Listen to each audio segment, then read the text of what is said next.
Öncelikle memur senin başlatmış olduğu bir ayda 10 milyon imza, başörtüsüyle ilgili imza 12 milyon 300 bin lira hedefine ulaşmış ve bunu hükümete takdim etmiştik. Artık bu sorunun çözülmesini istiyorduk. Türkiye'nin %99'u eğer Müslümansa bu başörtüsü acaba niye çözülmüyordu?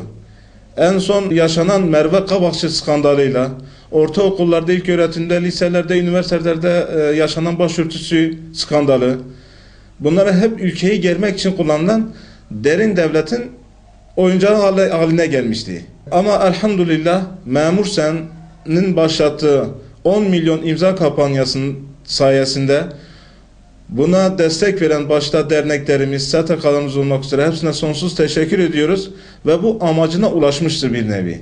Başörtüsünden dolayı, başörtüsünün artık serbest olacağından dolayı hiç kimse başörtüsü nedeniyle okuldan atılma, kamu kurumuna gitmeme gibi bir sıkıntı yaşamayacak. Yani 28 Şubat'ın mağdurları da aynı zamanda işe alındı. Andımızın kaldırılmasında gerçekten de bu bölge halkı için atılmış en büyük adımdır. Her sabah öğrencilerimize, çocuklarımıza bir enjekte edilmiş gibi işte ne mutlu Türk'üm diyene andımız bu bölgeye yakışmayan, öğrencilerimize yakışmayan ve eğitime yakışmayan bir andımız vardı. Bunun da kaldırılması çok hoşumuza gitti. Yani biz memur sen olarak bunların kaldırılması için gereken basın açıklamalarımızı yapmıştık. Basınla ilgili paylaşımlarda bulunmuştuk.